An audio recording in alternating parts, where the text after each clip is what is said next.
Hello friends, welcome back to my Priyanka AP blog. তোমরা সবাই কেমন আছো? আশা করি খুব ভালো আছো, আর আমিও খুব ভালো আছি। তো ঝিরি ঝিরি বৃষ্টি পড়ছে আর খুব সুন্দর ঠান্ডা হাওয়াও দিয়েছে, আর এই ঠান্ডা হাওয়াতে মন প্রাণ শীতল হয়ে গেছে। তো এই শীতল মনটাকে আরও শীতল করার জন্য ভাবছি কিছু না কিছুই খেতেই হবে। এখন ভাবছি কি খাবো, তো আশেপাশে কোনো কিছুই দেখতে পাচ্ছি না, শুধুমাত্র গাছে দেখতে পাচ্ছি কাঁঠাল। তো যেহেতু এখন কাঁঠালের সিজন, তাই গাছের মধ্যে কাঁঠালই দেখতে পাচ্ছি। তো একটা কাঁঠাল পেকে গেছে আর আমরা পেরে নিয়েছি। তো দেখতে পাচ্ছ কাঁঠালটা খুব সুন্দর। তো ভেবেই নিয়েছি আজকে কাঁঠাল দিয়ে যে কোনো কিছু একটা বানিয়ে নেব। তো তোমরা হয়তো বলবে কাঁঠাল দিয়ে কি আর বানাবে, তো ঠিকই ভেবেছো, কারণ বাঙালিরা কাঁঠাল দিয়ে কি আর বানাবে, শুধু সেই কাঁঠালের বড়া। তো ওই অবধি তো দৌড়, তাই না? তো আরও অনেক কিছু বানানো যায় অবশ্যই। তো আপাতত মানে সব থেকে শর্টকাট, তাড়াতাড়ি খাওয়া যাবে, তো সেটার জন্য তাড়াতাড়ি বানানো যায় কাঁঠালেরই বড়া। তো আমরা আজকে কাঁঠালের বড়া বানাবো, যেহেতু বৃষ্টি হচ্ছে ঝিরিঝিরি, খুব সুন্দর ঠান্ডা হাওয়া। তো এই ঠান্ডার মধ্যে কাঁঠালের বড়া খেতে সব থেকে ভালো হবে। আর আমি বলেছি বলে তোমরা কিন্তু সত্যিই ভেবো না বাঙালিরা কাঁঠালের শুধু বড়াটাই পারে আর অন্য কিছু পারে না, তো সেটা ভাবলে ভুল হবে। আমি কিন্তু কথাটা তোমাদেরকে জাস্ট এমনি বললাম। তো যাই হোক, আমাদের যেহেতু কাঁঠালের বড়া বানাবো, তো তার জন্য কাঁঠাল তো প্রথমেই প্রয়োজন, তাই আমরা কাঁঠাল নিয়ে নিলাম। আর এই কাঁঠালের আগে বড়া দিলে চিপে চিপে বাঁশ পাতা দিয়ে রস বের করে নিত, আর এখন চিপার দিন নেই, এখন ডাইরেক্ট বাটনার দিন। তাই আমরা এখন মিক্সার নিয়ে নিয়েছি, আর মিক্সারের মধ্যে কাঁঠালগুলো দিয়ে দিচ্ছি, আর কাঁঠালের বীজটা আমরা বের করে নিচ্ছি। তো ঠাকুমা, মা ওরা আগে বানাতো চিপে চিপে রস নিয়ে, আর আমরা এখন ডাইরেক্টলি বেটে বানাবো। তো আমাদের বাটনার দিন এখন। তো দেখো বাটার পরে কেমন হয়েছে, এত যে সুন্দর হয়েছে না কি বলবো। কাঁঠালগুলো আমরা বেটে নিয়েছি মিক্সার মেশিনে দিয়ে। তো তোমরা কেউ যদি এরকম বানাতে চাও অবশ্যই বানাতে পারো, আর ট্রাই করতে পারো আমাদের এই প্রসেসটা। সত্যি খুব সুন্দর হয়েছে, কিন্তু একবারে কোনো আঁশ নেই, কোনো কিছু নেই, পুরো মিশ হয়ে গেছে কাঁঠাল। তো ওগুলো কাঁঠালের মতো লাগছেই না এখন বাটার পরে, তো অনেকটা তালের মতো লাগছে। তাল জাল দিলে যেমন হয়, তো ঠিক ওরকমই দেখা যাচ্ছে। তো যাই হোক, আমাদের এখন পুরো কাঁঠালগুলো বাটা হয়ে গেছে। তো কাঁঠালের কাজ শেষ, এখন একটা নারকেল নিলাম, নারকেলটা ফাটিয়ে কুচি করে নেব।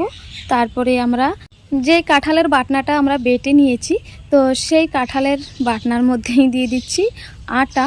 তো আটাটা অত একটা বেশি দেবো না, যেহেতু এমনিতে কাঁঠালটা বাটনার পরে অনেকটা ঘন হয়ে আছে, তাই আটার পরিমাণটা কমিয়ে দিলাম। তো তোমরা যদি কেউ বানাও, সেটা তোমাদের জিনিসের উপরে নির্ভর করে বাড়িয়ে কমিয়ে দিয়ে নিবে।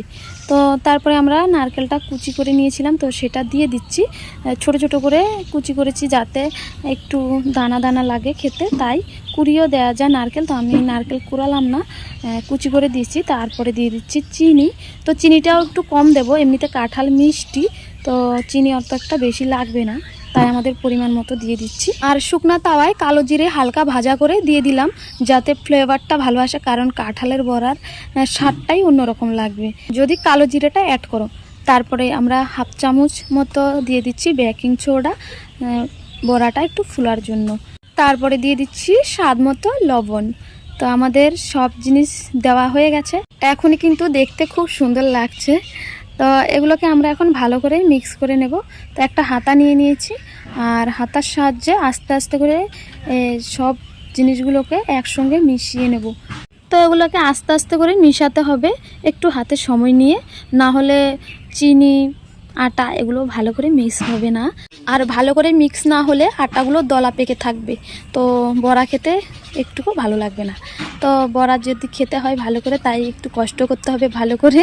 তো তাই না, আমাদের দেখো মিক্স করা হয়ে গেছে। তো আমরা একটু নরম রেখেছি, নরম না হলে পরে বড়াগুলো নরম হবে না। তো এদিকে এবার কড়াই বসিয়ে দিলাম উনানে, আর তেল দিয়ে দিচ্ছি। তেলটা গরম হয়ে গেছে, তো আমরা এখন দিয়ে দিচ্ছি এক এক করে কাঁঠালের বড়া। আর উনানের আঁচটা কিন্তু লো ফ্লেমে রাখতে হবে, কারণ নয়তো দিতে দিতে বাকিগুলো পুড়ে যাবে। তো সেদিকে খেয়াল রাখতে হবে, যখন দেওয়া শেষ হয়ে যাবে তখন একটু হাই হিটে দিয়ে তারপরে ভেজে নিতে হবে। তো আমাদের একবারে যতটা আটবে তো অতটাই দিয়ে নিয়েছি, আর এখন দেওয়া যাচ্ছে না। তো এগুলোকে আগে ভেজে নিই, তারপরে বাকিগুলো ভাজবো। তো এক পাশ হয়ে গেছে, তো আমরা আস্তে আস্তে করে আরেক পাশ উল্টে দিয়েছি সবগুলো। তো তো দেখতে পাচ্ছ খুব সুন্দর লালচে বর্ণ হয়ে গেছে। তো আমাদের বড়াগুলো হয়ে গেছে। তো একটা থালা নিয়েছি, এখন থালার মধ্যে এক এক করে আমরা সবগুলো বড়া তুলে নিলাম। আর এই বড়াগুলো খুব সুন্দর নরম তুলতুলে হয়েছে। তো দেখতে পাচ্ছ কি সুন্দর দেখা যাচ্ছে বড়া। তো এটাই হলো আমাদের কাঁঠালের বড়া।